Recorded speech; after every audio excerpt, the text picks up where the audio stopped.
Señoras y señores, bienvenidos a Corrillos, el programa que analiza los temas de actualidad. Soy Juvenal Bolívar y me complace acompañarlos en sus hogares. Hoy y durante esta semana en Corrillos, ustedes y yo vamos a hacer una evaluación de la gestión del año legislativo 20 de julio de 2019 al 20 de junio de 2020 de los congresistas santanderianos. Para ello los tendremos aquí, en vivo, para que nos cuenten cuál fue su labor en temas como presentación de proyectos de ley, ponencias, debates de control político y gestiones ante el gobierno nacional. Y mientras ellos, los congresistas, que asuman el reto de dejarse evaluar por la opinión pública, ustedes, los televidentes, podrán a través de WhatsApp aprobarlos o rajarlos, basados en la percepción de cada uno de los votantes. La calificación es muy fácil. Escriban aprobado o rajado. Durante todo el programa en pantalla iremos presentando datos parciales y al final el consolidado del sondeo. Ustedes pueden interactuar con nosotros a través de nuestras redes sociales: Facebook, Twitter, Instagram, WhatsApp, YouTube, y en corrillos.com.co se pueden informar del acontecer regional. Bien, y usando esta novedosa mecánica de evaluación en vivo, nos acompaña en Corrillos el senador liberal Miguel Ángel Pinto Hernández, quien logró su elección en 2018 tras alcanzar una de las 4 mejores votaciones de su partido, 84.068 votos. Senador Pinto, gracias por acompañarnos, por aceptar el reto de ser evaluado en Corrillos. Antes de entrar en los temas claves de su gestión legislativa, ¿cómo ha cambiado su vida en estos tiempos de la pandemia? Bienvenido. Bueno, no, saludo cordial para todos. La verdad, el tema del confinamiento, del aislamiento, la nueva condición en la que nos encontramos en el país y en el mundo, pues cambió todo. Cambió no solamente nuestra actividad legislativa, sino nuestra vida personal. Hemos mantenido un confinamiento estricto conforme a lo ordenado, y eso pues ha también permitido un trabajo mucho más asiduo y permanente en lo que fue no solamente el tema legislativo, que comenzábamos desde muy tempranas horas de la mañana, 8 de la mañana ya estábamos en comisiones, sesionando hasta las 2, 3 de la tarde en comisiones, empalmábamos con las plenarias en las 3 y siempre terminaban hacia las 12 de la noche, con una actividad mucho más fuerte porque pues se mantenía más presencia de los senadores todo el tiempo. Y fueron jornadas muy extenuantes en este trabajo virtual, que nos obligó a cambiar todos los parámetros, salir del Capitolio, trabajar en los debates, en la revisión de los decretos legislativos, en el trámite propio de los actos legislativos y de las leyes que pudimos sacar. Nos demoramos en el arranque del proceso mientras la dirección, la presidencia del Congreso, tanto de Senado como de Cámara, ajustaron los nuevos temas virtuales, la nueva modalidad que tocó vernos obligados a trabajar, pero afortunadamente pues se pudo presentar un balance positivo al final. Se sacaron muchas iniciativas, casi todas de iniciativa parlamentaria, cosa que no se había visto hacía muchos años. La agenda siempre se complicaba. Proyectos que venían en trámite desde el año inmediatamente anterior se pudieron avanzar en torno a este propósito. Y bueno, yo creo que el balance para la mayoría de los congresistas fue positivo.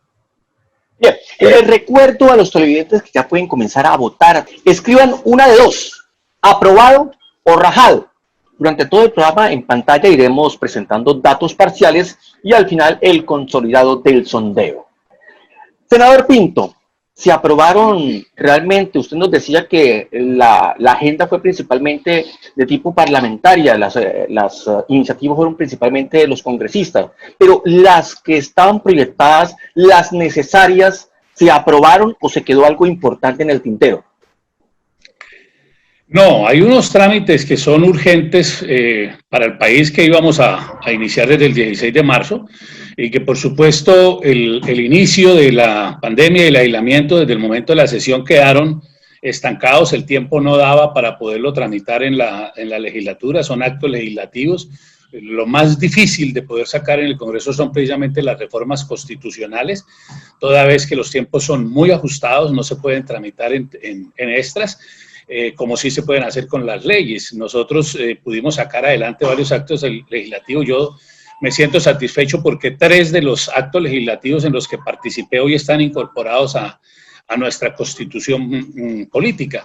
Pero tenemos que abordar a partir del próximo 20 de julio, sea virtual, presencial, semipresencial, la forma como determinen los nuevos directivas del Congreso de la República y las nuevas circunstancias del país, pero tenemos que abordar ya de manera urgente la reforma a la salud. Creo que la pandemia ha desnudado precisamente las deficiencias que ya conocíamos, pero que se agravaron mucho más en el tema de la salud, y esta reforma es urgente.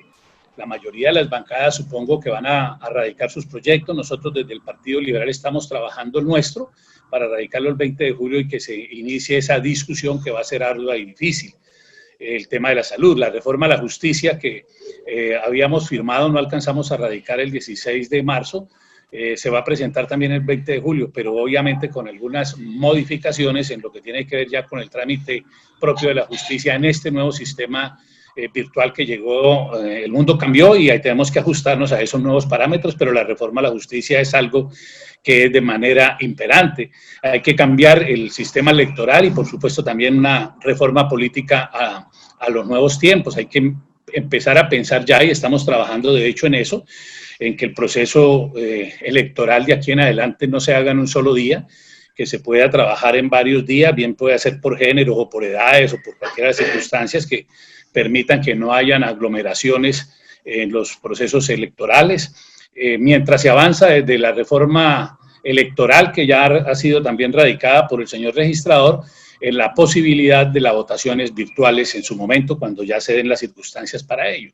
Pero creo que estas son unas reformas estructurales que tienen que adelantarse adicionalmente con otra serie de proyectos legislativos que están en curso, el de Renta Vida, que fue radicado también por nosotros, que cuenta con 54 senadores en la firma para poder garantizar ese mínimo vital a más de 7 millones de familias colombianas, que nos permita poder manejar todos estos temas económicos.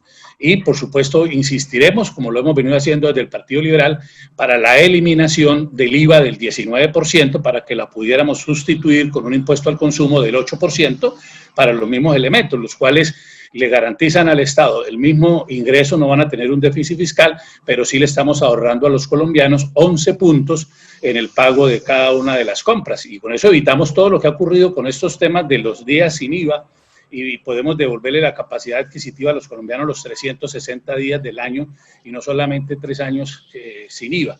Yo creo que el IVA hay que reestructurarlo, hay que reformarlo y hay que eliminarlo. La verdad, en eso estamos empeñados nosotros. Ya hicimos la solicitud porque lo dejamos enmarcado en un artículo el semestre pasado y estamos esperando en julio la audiencia que tiene que hacerse dentro de las plenarias de Senado y Cámara por separado, donde el Gobierno Nacional a través del Ministerio de Hacienda nos rinda el informe precisamente cuantitativo para poder hacer esa eliminación del IVA y modificarlo por un 8% en el impuesto al consumo. Senador, al inicio de su intervención usted decía que fue protagonista de 3 proyectos de actos legislativos que muy seguramente que van a ser parte estructuradora de la Constitución. ¿Por qué no nos habla en detalle un poco de esos 3 iniciativas? Bueno, los 3 actos legislativos que ya hoy están incorporados, porque solamente está pendiente esta semana que se va a hacer la promulgación por parte del presidente del Congreso. Estos no llevan sanción presidencial, ni el presidente puede intervenir ni objetar estos actos legislativos, tienen su revisión en la Corte Constitucional. Uno de ellos fue precisamente el que reformó el sistema del control fiscal, que dotó a la Contraloría General de la República y a las Contralorías Territoriales de nuevas herramientas para poder trabajar de manera simultánea dentro del control de los recursos públicos y no solamente de manera posterior como se venía adelantando. Siempre lo dije en las discusiones que las Contralorías cumplían como una función de médico forense, decían de qué se había muerto el paciente cuando ya no había ninguna posibilidad de revivirlo. Hoy la Contraloría está actuando de manera concomitante, en tiempo real. Ustedes han visto todos los pronunciamientos ahora del Contralor General, donde se han logrado parar muchos de los temas de corrupción en el país, en los temas de contratación en los entes territoriales. Ese acto legislativo yo fui autor, y fue aprobado y ese sí ya está en plena vigencia, ya fue promulgado y se está trabajando en ese tema. Ese es el primer acto legislativo. El siguiente acto legislativo en el que intervenimos y tuve la posibilidad también de ser conciliador, fue el que integra a Cundinamarca con Bogotá, a todos los municipios de Cundinamarca como ciudad-región.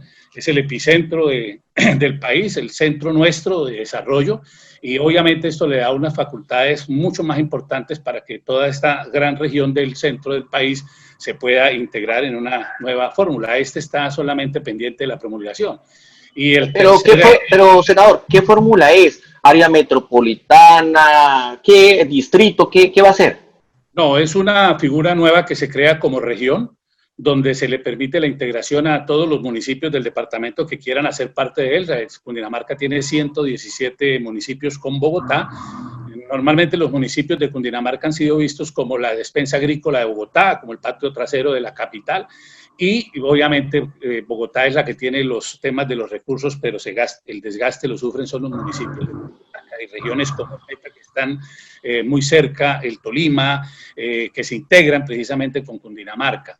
Esta es una figura nueva que se ha creado, que fue concertada con todos los entes territoriales de Cundinamarca en un trabajo que hoy tenemos vinculados de manera activa tanto a la alcaldesa de Bogotá como al gobernador de Cundinamarca, que aprobaron y trabajaron muy fuerte este proyecto y logramos sacarlo.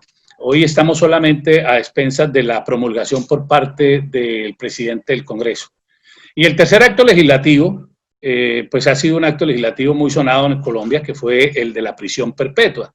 Sí. Yo fui ponente de este acto legislativo en el Senado de la República en las 2 vueltas que se tramitaron. Ustedes ya conocen a través de los medios de comunicación lo duro, lo difícil que fue, los debates tan extenuantes que ocurrieron y que por fortuna logramos cumplirlo. Teníamos un tiempo muy ajustado para hacerlo y hoy la prisión perpetua ya fue aprobada por el Congreso de la República después de más de 15 años de intentos fallidos, de muchos proyectos que nunca lograron culminar de como se requería. El país requiere estas herramientas para poder responder también de manera dura y eficaz contra todos los violadores y asesinos de nuestros niños, niñas y adolescentes.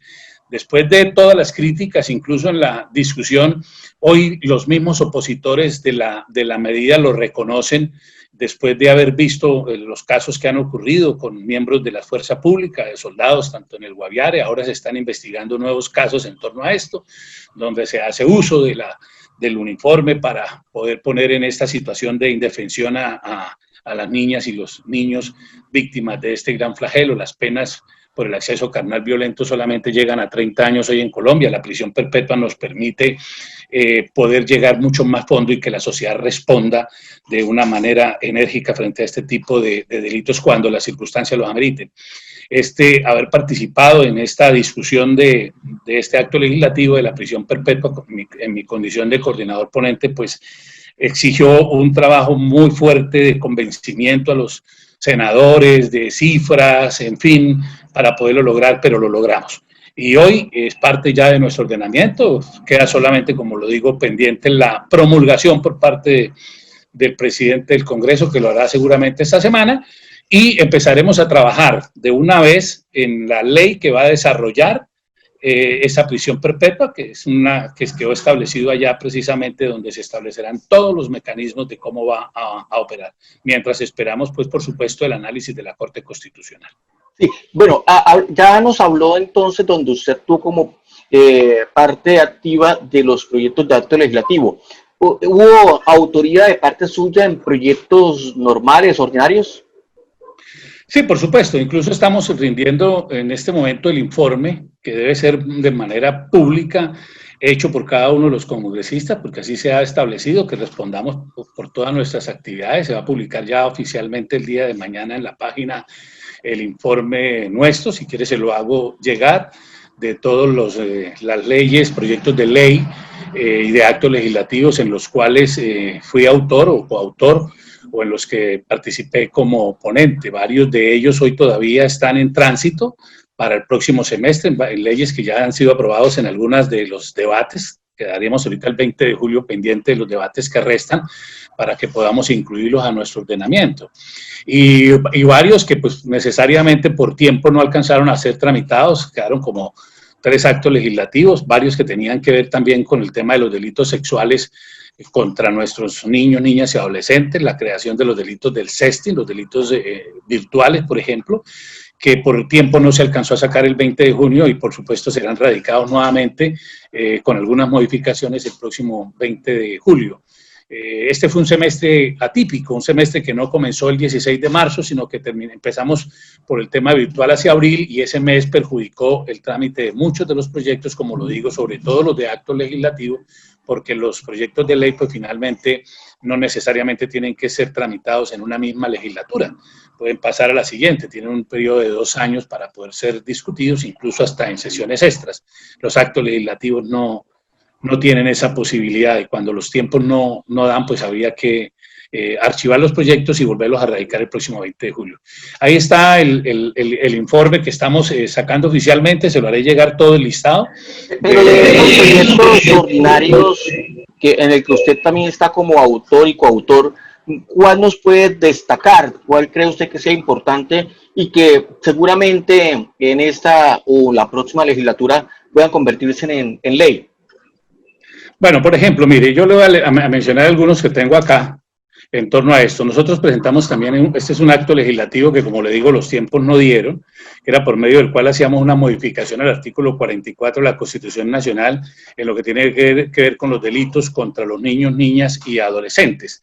Parte de esa estructura, digamos, quedó en el tema de la prisión perpetua y quedó también establecido en un proyecto de ley que ya pasa a la plenaria de Senado en el próximo semestre, que es el que garantiza que los delitos sexuales sean imprescriptibles, por ejemplo.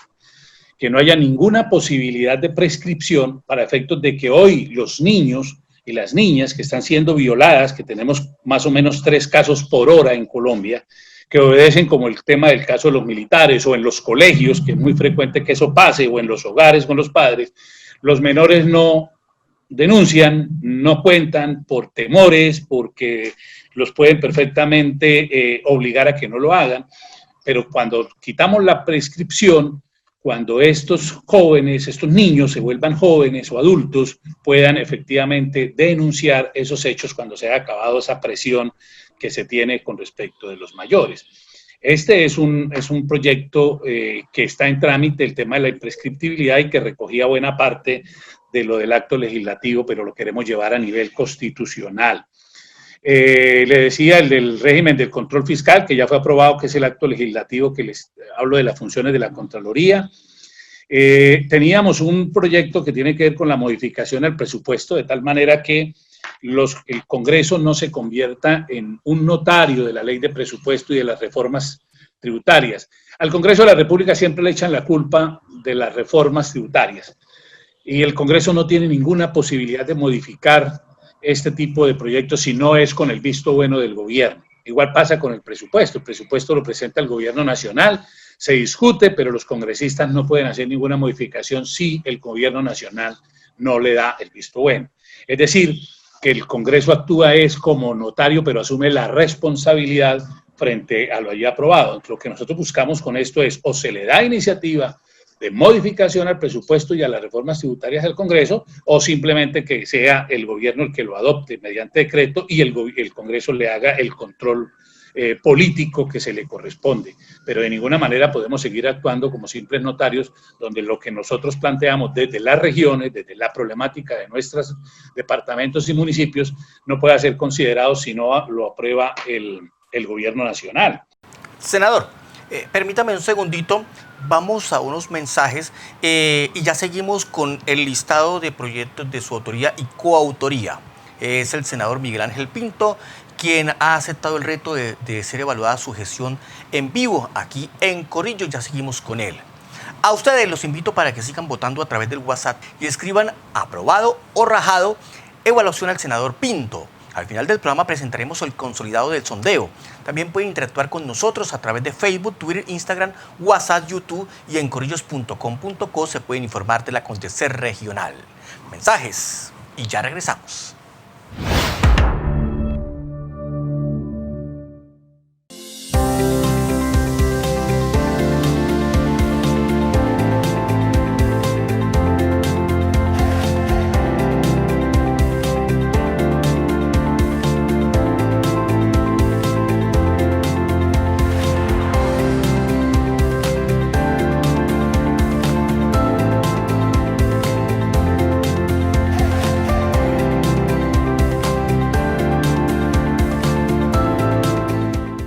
necesitas un crédito y deseas no esperar tanto tiempo para que aprueben tu solicitud, haz como yo. En Financiera como Ultrasan estoy a minutos de mi crédito. Además podrás disfrutar de las mejores tasas de interés, cómodos plazos y un servicio personalizado. En Financiera como Ultrasan solicita tu crédito en minutos.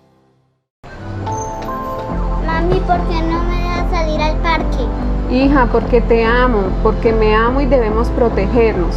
Si nos protegemos y nos quedamos en casa, así podremos proteger a nuestros vecinos, familiares y amigos. Bueno, mami, así estaremos más seguros.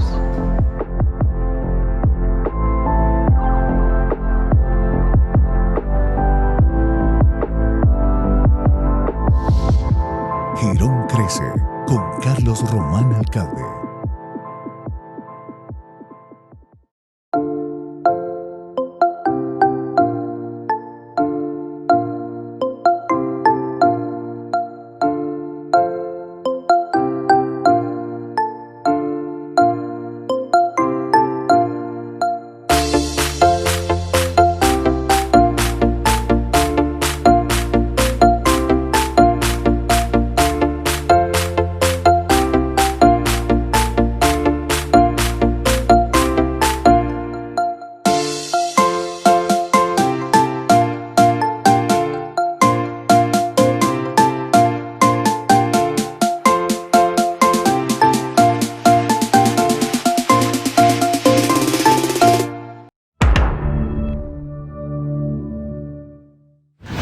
Gracias por continuar con nosotros. Durante esta semana en Corrillos, ustedes y yo vamos a evaluar la gestión del año legislativo 20 de julio de 2019 al 20 de junio de 2020 de los congresistas santanderianos. Para ellos los tendremos aquí en vivo para que nos cuenten cuál fue su labor en temas como presentación de proyectos de ley, ponencias, debates y gestiones ante el gobierno nacional. Pueden seguir calificando, es muy fácil. A través del WhatsApp escriban aprobado o rajado los resultados parciales en la parte inferior de sus pantallas y al final el consolidado del sondeo. Usando esta novedosa mecánica de evaluación nos acompaña en Corrillos el senador Miguel Ángel Pinto. Senador, ya nos ha hablado de uno de los tantos proyectos de ley que usted ha presentado y que me dice no alcanzó por el tiempo el trámite. ¿Qué otros proyectos de relevancia fueron de su autoría? Bueno, hay proyectos que fueron iniciativa de la bancada liberal, que fue firmada por todos también. En torno a esto somos coautores de esta iniciativa. Uno de ellos que ya fue aprobado, por ejemplo, fue el de borrón y cuenta nueva, que es la que le permite precisamente a las personas que se pongan al día en las deudas ser borrados de ¿cómo se llama? De las centrales de riesgo. De las centrales de riesgo, el escalafón de riesgos que se mantienen y que no tienen acceso hoy a ninguna posibilidad de... ¿Ese ya se aprobó? Sí, ya fue aprobado y fue conciliado por las plenarias de Senado y Cámara. Estamos pendientes solamente de la sanción presidencial en ese proyecto de ley. Hay otro proyecto de ley que también es de iniciativa de la bancada del Partido Liberal que hemos venido acompañando, una propuesta... Perdóneme, senador, para que no me quede algo en el tintero sobre ese proyecto que realmente va a tener un impacto sobre la gente. ¿Ese proyecto es retroactivo, o sea, a las personas que ya estaban, o simple y llanamente es a las personas que podrían estar siendo reportadas a partir de ese momento de entre en vigencia la ley? No, esto sí es para todos. Esto es el momento en que entra en vigencia la ley y las personas que ya han pagado, por ejemplo, y todavía están reportadas, puedan ser eliminadas de las centrales de riesgo para que se le pueda devolver esa capacidad que tienen de poder acceder a algún tipo de créditos. Y más en estos momentos de emergencias, es un proyecto que desafortunadamente, pues, se había hundido varias veces. Usted sabe que los grandes enemigos de un proyecto de este tipo pues son los mismos sectores financieros, que son los que hacen lobby a veces en el Congreso para hundir el proyecto, y logramos aprobarlo. Fue acompañado también por senadores de otras bancadas del Partido Conservador que también acompañaron en este proyecto y bueno, finalmente se consiguió el consenso mayoritario en torno a esto. El senador Luis Fernando Velasco, por ejemplo, del Partido Liberal, fue uno de los grandes protagonistas de este proyecto que hoy estamos esperando que el presidente de la República no lo vaya a objetar, que lo sancione para que pueda ya incorporarse como una ley de la República, por ejemplo. Pero yo no veo el beneficio, porque se supone que es obligación de las centrales de riesgo que una vez el deudor pague, lo borren. Se supone que eso es normal. Pensé que el beneficio era que iban a hacer un borrón y cuenta nueva. O sea, todo el que estuviera, incluso el que no hubiese pagado por cuestiones X o Y, también se le volara ese antecedente de deuda. No, es que si usted hoy paga, puede haber pagado hace 2 o 3 años y de todas maneras usted sigue reportado en su deuda que nunca pagó, y cuando hacía refinanciación también lo reportaban y usted continuaba. O sea, usted podía estar hoy al día con el sistema financiero, pero igual aparece reportado y el reporte duraba 8 o 10 años ahí establecido. Lo que se establece es que entre los 6 meses siguientes usted lo borren. Es decir, que usted pueda volver a tener su capacidad. ¿Y qué pasa a la central de riesgo que no lo borre? Eso es un historial que hoy le queda a todas las personas que hayan incluido en mora por alguna razón dentro del sistema financiero. Ahí queda reportado. Usted va 8 años adelante a sacar un crédito y ahí le aparece el reporte. Usted puede decir que está país salvo, pero sigue apareciendo reportado en las centrales de riesgo. Sí. Y entonces ahí queda usted supeditado a los sistemas financieros para que no le presten y no tenga ningún tipo de acceso. Las empresas, los que se han quebrado, los que por razones ahora, no hablemos solamente del tema del COVID, porque en este momento pues va a ser muchísima la gente que ha incurrido en no pagos y por supuesto va a ser beneficiada de mejor manera, pero antes de la emergencia del COVID era una situación palpante en el país en el tema de las centrales de riesgos que hoy se puede precisamente eliminar una vez usted haga los temas de los acuerdos en temas de refinanciación o de pagos, para que pueda seguir accediendo al sistema de crédito financiero. Por supuesto, pues ellos tienen allá su tabla y por eso se opusieron, pero hoy ya fue aprobado, estamos esperando la sanción presidencial, que eso le va a permitir a millones de colombianos volver a tener vida crediticia, es decir, volver a figurar, a tener posibilidades, porque también es la forma de combatir el gota a gota, porque la mayoría de la gente que no tiene acceso a ningún tipo de crédito a través de ningún banco, quiere montar algún tipo de empresas o tiene alguna obligación que requiera, no se ve sino abocado a esa explotación que ya hoy también tiene que ser tratado como un delito, la explotación del gota a gota. Este proyecto de borrón y cuenta nueva, que como le digo fue liderado por un senador liberal, Luis Fernando Velasco, que lo acompañamos todos en el tema de este propósito. Hoy ya estamos esperando la sanción presidencial. Bueno, sigamos. Hay otro proyecto que llamamos 54 senadores, que es el que crea y busca crear la renta vida, que podamos nosotros pagarle a las familias durante todo el tema de este trámite un equivalente a 1.300.000 pesos que les permita tener su capacidad de adquisición y de sobrevivencia como un base mínima, que hoy está ya en trámite en el Congreso, aprobado en las comisiones económicas y por supuesto tendrá que venir ahora en el mes de julio a la discusión de la plenaria. Como le digo, pues somos 54 senadores los que acompañamos esa iniciativa y que lo vamos a defender en las plenarias de Senado ahora, en una discusión que seguramente será fuerte con el gobierno nacional. Bien, senador, hablemos un poco sobre los debates. En este último año, julio 20 del año pasado hasta junio 20 de este año, ¿qué debates citó usted? ¿Cuáles fueron los diferentes temas que planteó en Control Político? Bueno, los debates fueron más planteados por las bancadas de los partidos, que se hicieron debates, nosotros citamos entre varios, por supuesto, tanto en comisión como en plenaria. Tuvimos la oportunidad de citar en más de 3 oportunidades al ministro de Hacienda a la comisión primera, por ejemplo, sin que la comisión sea una comisión económica, porque la nuestra es de asuntos constitucionales, pero aquí se hicieron muchas modificaciones dentro del marco de la emergencia que tenía que ver con estos temas y por supuesto se adelantaron por lo menos 3 debates con el ministro de Hacienda de iniciativa nuestra desde la bancada del Partido Liberal. Se hicieron más, pues por supuesto fueron citados también por los partidos de izquierda o por los partidos de gobierno, en fin, etcétera, pero tuvimos la oportunidad de tenerlos allá. Hicimos debate con la ministra del Interior, la ministra Alicia Arango, también fue citada en varias oportunidades, que esa sí es parte propia de nuestra comisión primera. Se hicieron debates con la ministra de Justicia, fundamentalmente con el tema del hacinamiento carcelario, con la emergencia carcelaria que se requería precisamente dentro del marco de los decretos que nosotros estábamos propiciando para que se le otorgara la libertad, especialmente a aquellos que estaban condenados por delitos menores, para evitar los contagios dentro de las cárceles, que desafortunadamente se dieron en varios sitios.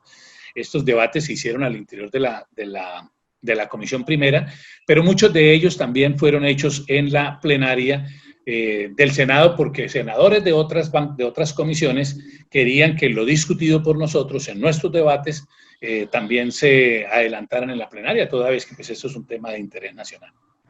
¿Cuál de esos tantos debates podrían estar dirigidos directamente a Santander o que tuviese un impacto directo con Santander, que usted creyera que de pronto el debate nos podría beneficiar o perjudicar? Básicamente el tema de la pandemia y la emergencia, que fue la que nos obligó, y ustedes saben, el país sabe que el gobierno nacional hoy está actuando con unas funciones legislativas dentro del marco de la emergencia decretada por ellos. Digamos, hay una suple en parte la actuación del Congreso de la República, porque es un decreto que expide que entra a revisión y a debate nuestro y a expedición de la Corte Constitucional. Pero el marco de la emergencia conlleva esa que la discusión, pues obviamente tiene que ser en temas nacionales, los temas de salud, los temas económicos, de apoyo a las microempresas, a los pequeños industriales, etcétera. El tema de servicios públicos atañen a todo el país. No necesariamente tiene que ver con temas propiamente regionales, pero obviamente se benefician todos o se perjudican todos si las decisiones son malas. Nosotros, por ejemplo, hemos actuado, yo he solicitado muchas veces al gobierno nacional y a los diferentes entes territoriales, logramos sacar un decreto del gobierno nacional en la materia de que los municipios, los entes territoriales se pudieran suplir y pudieran ayudar, por ejemplo, en los temas de las tarifas de los servicios públicos que pudieran ser asumidos por los municipios. Muchos municipios en Colombia lo hicieron. Aquí en Santander lo hizo, por ejemplo, Barranca Bermeja, que también lo hizo. Al alcalde de Bucaramanga lo requerimos muchas veces. Desafortunadamente nunca encontramos eco, nunca encontramos una respuesta, nunca accedió a subsidiar los servicios públicos de los estratos por lo menos 1, 2 y 3. Incluso nosotros lo proponíamos hasta el 4, como fue asumido en muchos municipios en torno a eso. El Ministerio de Minas, en un decreto que sacó el gobierno nacional, adelantaba los subsidios de los servicios públicos en lo que es el tema de eléctrico y de gas, por ejemplo, para que los municipios lo pudieran hacer, y Bucaramanga nunca lo adoptó. O sea, ya fueron decisiones de los jefes de los entes territoriales que desafortunadamente no llegaron a buen puerto. Igual lo hicimos con los estudiantes, con el tema de las matrículas. Ustedes vieron que a través de las redes sociales nosotros trabajamos mucho en este tema. Le pedimos al gobernador de Santander, por ejemplo, a los alcaldes del área metropolitana que ayudaran a subsidiar el tema de las matrículas de nuestros estudiantes, tanto de Unipaz como de las unidades tecnológicas como de la UIS. Al final se logró que la gobernación de Santander apoyara en una buena parte, digamos, un tema de las matrículas. Desafortunadamente no se lograron que fueran total, como sí lo hizo, por ejemplo, el departamento de Bolívar, como lo hizo el departamento de Cundinamarca, donde asumieron la totalidad del 100% de las matrículas de los estudiantes. Pero bueno, el apoyo de la gobernación ha sido bueno en esa parte, porque otra parte va a ser subsidiada directamente por el gobierno nacional a través del Ministerio de Educación. Entonces ahí estamos llegando, por lo menos en el tema de Santander, entre los dos apoyos a cerca del 70%. Ojalá hubiéramos podido hacerlo en el 100% en torno a lo que se quiso. Ese es un decreto que fue una iniciativa nuestra en la propuesta que nosotros adelantamos ante el gobierno y que por fortuna quedó ahí incluido dentro de los decretos nacionales que hoy están en nuestro proceso de revisión. Luego, las decisiones que hoy se tomaron o los debates que se hicieron, como le digo, el marco de la emergencia, pues eso obliga, es un tema pues, nacional donde se cobijan todos los entes territoriales que al final de cuentas hoy están en ese tramo de responsabilidad de lo que están actuando cada uno de los alcaldes, dándole apertura gradual, digamos, a los temas económicos, algunos salidos de toda lógica y de toda tónica, pero bueno, yo hoy no quiero entrar a hacer críticas con respecto al gobierno de Bucaramanga, que para mi criterio pues no ha existido y no ha estado en tono con las directrices nacionales ni con las realidades sociales del país en lo que está aconteciendo hoy. Senador, seguimos en el tema de los debates de control político, y un tema que nos dejó prácticamente con los calzones abajo fue el tema de el sector hospitalario, el sector salud. Pues la pandemia llega y prácticamente no hay donde atender a las personas que de una u otra forma salen afectadas. ¿Cuál fue su posición? ¿Qué se logró introducir dentro de los decretos del gobierno nacional desde el Congreso y especialmente del Senado de la República? Ese es uno de los temas más complicados que hemos tenido. Nosotros hoy estamos todavía pendientes, pese a los debates que se hicieron, a un proceso de rendición de cuentas. Segundo, lo que más insistimos nosotros es que los aportes del gobierno en el tema de salud, del gobierno nacional, llegaran directamente a nuestros hospitales. Desafortunadamente, al comienzo llegaron a las EPS, y ustedes conocen cuál ha sido el punto crítico de las EPS, que deben ser supeditadas hoy básicamente a una reestructuración general, que es lo que queremos hacer ahora con la reforma a partir del 20 de julio. Porque si algo quedó claro dentro del tema de la pandemia, que la crisis de la salud que existía y que todos conocíamos de una u otra manera, pues ha quedado desnudada hoy con todas sus falencias. En este momento el país está reclamando desde todos los sectores, desde todos los estratos, una reforma estructurada del sistema de salud. No es un tema fácil, como le quiero decir, porque pues obviamente ustedes saben que la mayoría de los dueños de las EPS y de los fondos pues son del sector financiero, que ha sido el gran indolente de esta situación. Los bancos en Colombia pareciera que quisieran aprovecharse del tema de la pandemia, no han sido solidarios con el país, pese a que el país siempre ha sido solidario con ellos desde épocas antiguas. Los bancos es la entidad que más recursos generan y no tuvieron ningún proceso de solidaridad ni de apoyo en los sistemas de crédito ni en las transferencias de los recursos de manera inmediata a las poblaciones vulnerables de acuerdo a los decretos del gobierno. Es decir, ellos estuvieron en una tónica totalmente diferente, que yo creo que el sistema financiero también tiene que ser supeditado a un régimen. Y esto no es un tema que yo lo esté diciendo, eso es un tema que lo hemos hablado y discutido en diferentes debates dentro del Congreso de la República. Creo que hay una mayoría en el Congreso, pero muy amplia, de la discusión de lo que tiene que hacerse en la reforma tanto al sistema financiero como al sistema de la salud. La gente del común, todo el mundo desde los diferentes sectores así lo entiende.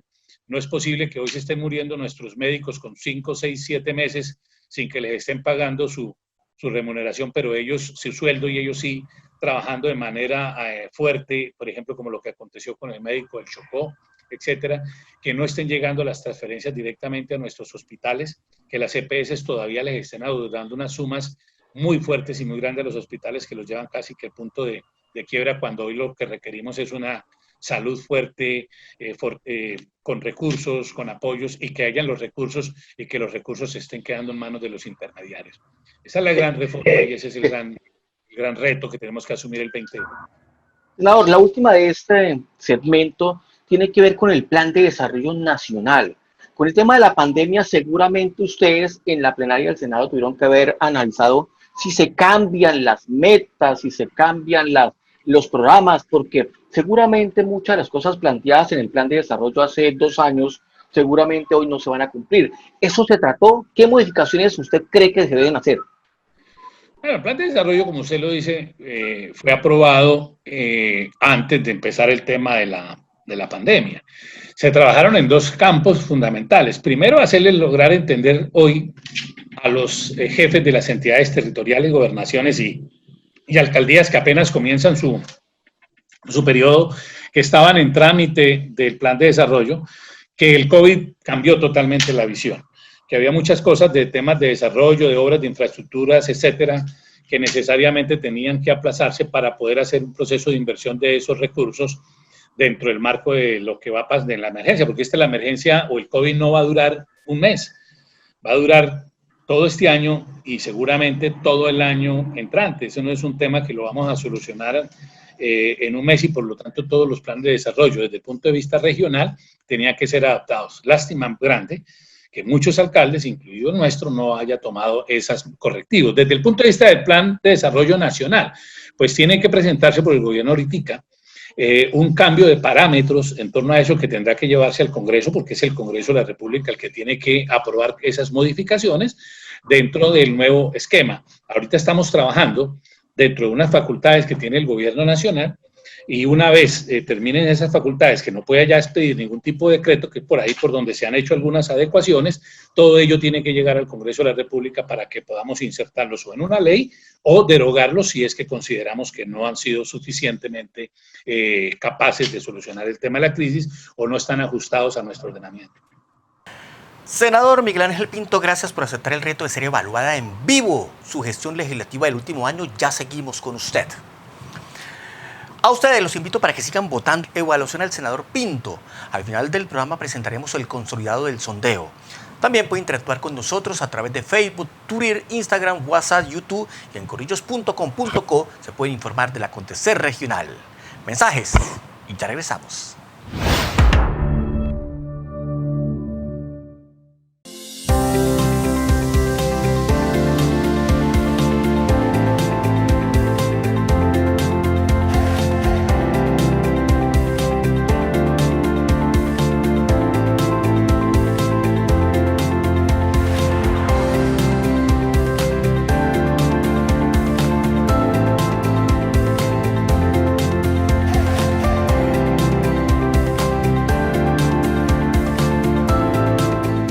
Si necesitas un crédito y deseas no esperar tanto tiempo para que aprueben tu solicitud, haz como yo. En Financiera como Ultrasan estoy a minutos de mi crédito. Además podrás disfrutar de las mejores tasas de interés, cómodos plazos y un servicio personalizado. En Financiera como Ultrasan solicita tu crédito en minutos.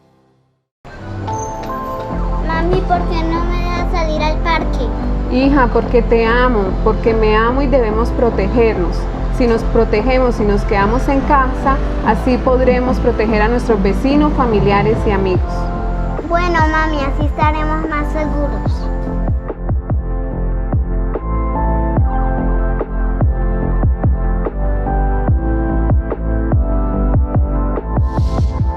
Girón crece con Carlos Román Alcalde.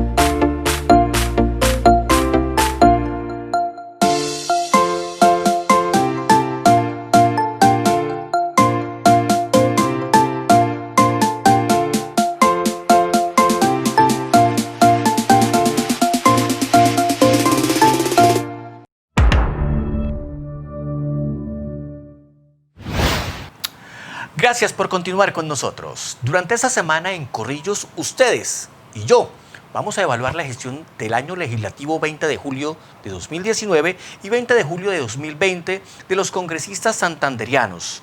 Para ello los tendremos aquí en vivo para que nos cuenten cuál fue su labor en temas como presentación de proyectos de ley, ponencias, debates y gestiones ante el gobierno nacional. Pueden seguir calificando, es muy fácil, a través de WhatsApp, escriban aprobado o rajado, los resultados parciales en la parte inferior de sus pantallas y al final el consolidado del sondeo. Usando esta novedosa mecánica de evaluación nos acompaña el senador Miguel Ángel Pinto. Senador, hablemos de las acciones, aquellas que ustedes cumplen también dentro de su agenda, reuniéndose con los diferentes altos funcionarios para traer alguito para Santander. Muchos dicen que eso puede ser tráfico de influencia, pero realmente esa es parte de la tarea que uno le pone a los congresistas, los alcaldes le dicen, senador, por favor, ayúdenos allá en el alto gobierno, ayúdenos en esto, ayúdenos en esto otro. ¿Qué ha podido arañar usted para Santander? Bueno, eso que usted dice es cierto. Los congresistas, normalmente los alcaldes del país, gobernadores, etcétera, y diferentes jefes de entidades territoriales, y la población en general, cuando uno visita un municipio, por lo general siempre piden ese el apoyo y el acompañamiento para conseguir los recursos del gobierno nacional, porque nosotros no somos ejecutores, ni el Congreso no tiene temas de contratación. Son gestiones que se adelantan ante el alto gobierno para que los proyectos sean... O sea, no tienen lapicero. No tenemos lapicero, exactamente, sí. Algunos llaman eso mermelada, otros le dan distintos nombres. Yo la verdad siempre he dicho el nombre, pueden ponerle el que quieran. Lo importante es que los recursos puedan llegar a quienes los necesitan. Nosotros establecimos desde el año pasado un sistema de trabajarlo de manera pública ante el Ministerio de Hacienda, donde a través de algunos temas de audiencias y por bancada lo hacíamos de manera pública, los temas de las peticiones a las regiones, precisamente para evitar ese tipo de señalamientos. Desafortunadamente, en este momento, las directrices, digamos, el tema de la emergencia, lo que ha llevado es que la población lo que está requiriendo son temas de insumos de salud, ayudas para las empresas, para las microempresas, ayudas de sostenimiento de los empleados en este apoyo. El proyecto que nosotros queremos trabajar, que es el de Renta Vida, para que pueda llegar directamente a las familias el apoyo económico, más allá de la entrega de mercados, que fue una primera fase que se adelantó por el gobierno y que la gente reclamaba ese apoyo de mercados, pudiéramos darle ese tema, pero en efectivo, digamos, a las familias, para que sean ellas mismas las que puedan recuperar esa capacidad adquisitiva de poder nosotros incluso volver generador durante este tránsito al Estado, que el Estado pueda contratar personal en diferentes fuentes de trabajo, por ejemplo, en el sector de la justicia, aprovechar un proceso de descongestión. Tenemos más de 350.000 abogados litigantes hoy parados en Colombia que bien puedan ayudar en tema de la justicia y trabajar en ese orden, pero tiene que ser el Estado el catalizador de esta condición, las alcaldías y las gobernaciones, por supuesto, también en la contratación de personal, en temas de parques, de aseo, de vigilancia, etcétera, que le permitan a la gente generar empleo hoy, cuando el marco de la emergencia tiene muchas de nuestras empresas quebradas. Digamos que esos son como los temas de prioridad hoy, en este momento. Yo creo que la gente está más interesada hoy en que se le garantice su empleo, en que se le garantice su fuente de ingresos, a que le hagan hoy el arreglo al parque en su municipio, por ejemplo, o a la reforma a su palacio municipal, o a la inspección de policía, en fin, etcétera. En temas vitales como esos, pues obviamente sí hay algunos temas muy vitales, como el tema de los acueductos que requieren la atención inmediata del gobierno en torno a esta materia. Pero el gobierno están todos trabajando en el ministerio. Usted sabe que en Bogotá hemos estado en tema de aislamiento, en temas virtuales, se ha dado un espacio de salida en torno a esta coyuntura, que esperamos nosotros se normalice de manera rápida, que podamos estar también presentes en Bogotá. La función nuestra de congresistas no es solamente el tema legislativo, ni es solamente el tema de los debates de control político, son funciones nuestras, pero también las funciones nuestras son llevar los mensajes de nuestros alcaldes y gobernadores ante las instancias del gobierno nacional y ayudar a que los diferentes ministerios atiendan a los mandatarios locales, a que les radiquen sus proyectos, a que sean viabilizados, a que el Ministerio de Hacienda pueda adjudicar recursos, etcétera. Eso todo es parte de la actividad congresional, que pues por el marco mismo del COVID pues se ha visto bastante imposibilitado. Nosotros no hemos podido entrar al Congreso. Usted vio que los congresistas que empezaron a sesionar virtualmente salieron varios contagiados. Ahora mismo tenemos varios senadores que asistieron, algunos por ejemplo en Barranquilla, con altos miembros del gobierno nacional dentro del marco de la emergencia en temas de salud. Barranquilla está en una condición muy crítica y varios de los que fueron allá hoy salieron positivos. El viceministro del Interior, tuvieron que cerrar el Ministerio del Interior precisamente por esa causa. Y pues obviamente la pandemia y la emergencia nos ha puesto en jaque en muchos de los sectores. Hay mucha gente que cree que el COVID no es letal y el COVID es letal. La verdad no solamente es no lo están viendo con marco porcentual de cuántos se contagian y de cuántos están en UCI, y las cifras de recuperados, pero lo que la gente no le ha parado bolas es a la condición en que están quedando los recuperados en Colombia. Nosotros hemos llamado la atención del gobierno nacional. La gente que se ha recuperado del COVID hoy requiere una atención inmediata. Están quedando con pulmones destrozados, hay gente que hoy todavía tiene problemas de caminar, hay gente que tiene problemas de diversas enfermedades cardiovasculares, que han perdido incluso el apetito, el tema del gusto. Y esta gente que hoy aparece como recuperados, son recuperados de COVID, pero hoy están en unas condiciones bastante críticas de salud que no están recuperados para nada, y en eso ni los medios de comunicación, ni nadie ha querido llamar la atención, pero ahí va a haber una gran crisis en salud, es con el tema de los recuperados en las condiciones en que están quedando. La gente cree que el COVID no es vital y eso es vital, eso es daño fuerte. Por eso hay que tomar todas las medidas. Mire, yo independientemente aprovecho aquí para decirle, la mejor prevención de no contagio es el tapabocas y el aislamiento. Los que tienen que salir a trabajar mantengan los 2 metros de aislamiento de manera permanente, ningún tipo de contacto, llegar a sus casas y bañarse, no tener cercanía con sus miembros de la familia hasta que no se hayan quitado toda la ropa, lavado, bañado, etcétera, porque pues obviamente ahí es donde está el marco de la propagación. Mire cómo se ha disparado en estos días las cifras, es aterrador, el número de muertos, el número de UCI. Bogotá está colapsada hoy porque no tienen UCI, ya están llegando al 70%, se está pensando por parte de unos de cerrar, eso pues obviamente es un tema también económico para muchos de las empresas que están saliendo, la gente que está recuperando empleo, pues obviamente otro aislamiento pues es triste para la gente que quiere recuperarse en temas económicos, pero por otro lado está el tema de salud y de protección de toda nuestra familia. Senador Pinto, un análisis muy corto y muy rápido. ¿Siente que el gobierno nacional, el presidente Duque, ha hecho lo que hay que hacer para atender la pandemia? ¿Fue un error el tema del día sin IVA? ¿Cuál es su análisis? Bueno, yo creo que el gobierno nacional ha estado trabajando de acorde. Cuando recién comenzamos nosotros en esta pandemia, alcanzamos a estar en reunión en la Comisión Primera y de acuerdo a lo que estábamos viendo en Europa, yo les dije un día que las decisiones que hoy se empezaban a tomar parecían como muy fuertes, como demasiado traída de los cabellos, y yo les dije que todas esas medidas iban a quedar pequeñas cuando nos cogiera el contagio, y efectivamente ninguna de esas medidas fue suficiente, tuvieron que acotar medidas distintas para hacerlo. Creo que el presidente de la República ha estado actuando de manera responsable dentro del marco de la emergencia, claro, con deficiencias y con problemas. Muchos de los criterios que el presidente estableció no pudieron llegar a buen puerto por culpa, como lo digo, de los bancos, del sistema financiero que fue y ha sido totalmente indolente en esta pandemia. Pareciera que ellos no les interesara absolutamente nada de lo que pueda ocurrir cuando el sistema financiero depende de cada uno de nosotros, del sistema productivo del país, pero no le han dado la mano. Ahí muchas de las medidas tomadas han quedado en la mitad del puerto que tienen que ser corregidas por el gobierno nacional.